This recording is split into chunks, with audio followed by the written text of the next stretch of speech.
ओम नमो भगवते वासुदेवाय। प्रिय साधकों और भक्तों, आपको मेरा नमन।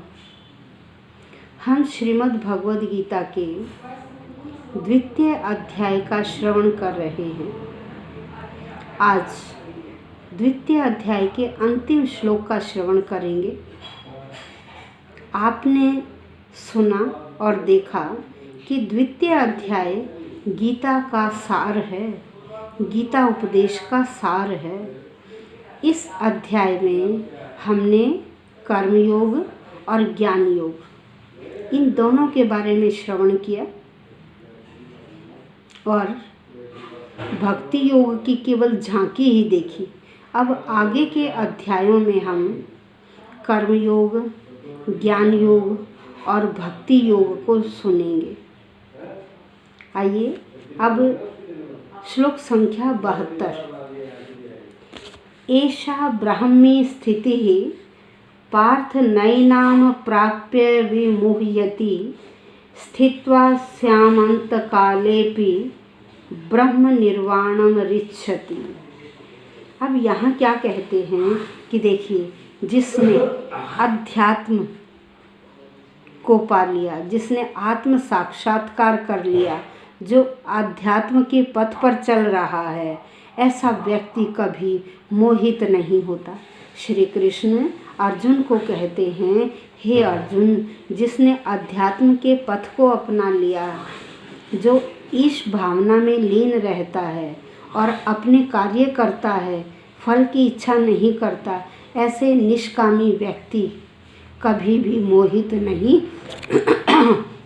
नहीं होता है। यदि जीवन का अंतिम समय भी आ जाए, जीवन के अंतिम समय में भी यदि कोई इंद्रिय विषय उसके सामने आ जाए, वह तब भी उन विषयों की ओर नहीं भागता है, केवल वह स्थिर रहता है। और ऐसा अध्यात्म पथ पर चलने वाला और स्थिर रहने वाला व्यक्ति उस भगवत धाम को जाता है, उसे भगवत प्राप्ति हो जाती है। यह इस श्लोक में बताया गया है। तो आइए शब्दशः अर्थ करते हैं। ऐसा यह ब्राह्मी आध्यात्मिक स्थिति ही स्थिति, यह आध्यात्मिक स्थिति पार्थ हे पृथुनंदन अर्जुन, यह आध्यात्मिक स्थिति है। एनाम इसको न कभी नहीं प्राप्त करके विमुह्यति व्यक्ति मोहित नहीं होता है। इस आध्यात्मिक स्थिति को प्राप्त करके इस पर चलकर व्यक्ति कभी भी मोहित नहीं होता है। स्थित होकर अस्याम इसमें किसमें, इस आध्यात्मिक पथ पर अनंत काले अंतिम क्षण आ जाने पर भी, जब हमारे जीवन का अंतिम क्षण आ जाता है, मृत्यु बिल्कुल निकट आ जाती है, ऐसा समय आने पर भी ब्रह्म निर्वाणम, वह व्यक्ति ब्रह्म धाम को, भगवत धाम को रिच्छति प्राप्त होता है। तो कहते जो सत्य पर चलता है वह व्यक्ति किसको प्राप्त करता है, भगवत धाम को जाता है। निष्काम कर्म करने वाला व्यक्ति, ऐसे व्यक्ति को भगवत प्राप्ति हो जाती है, क्योंकि वह संसार में किसी भी मोह माया में लीन नहीं होता, हर कार्य को निष्काम भाव से करते हुए आगे बढ़ता जाता है। तो यहाँ हम एक दृष्टांत देंगे खटवांग महाराज का, क्योंकि खटवांग महाराज के जब मृत्यु निकट आ गई थी, मृत्यु बिल्कुल निकट पहुंच गई थी, मृत्यु से कुछ मिनट पहले ही उन्होंने अपना ध्यान को भगवत प्राप्ति की ओर कर लिया था। वैसे बड़े ऐशो आराम में लीन रहते थे, लेकिन जब मृत्यु का समय पास में आया तो उनको सांसारिक मोह माया से सबसे विरक्ति हो गई और वह केवल भगवत भक्ति में ही लीन हो गए और उन्हें भगवत धाम की प्राप्ति हुई।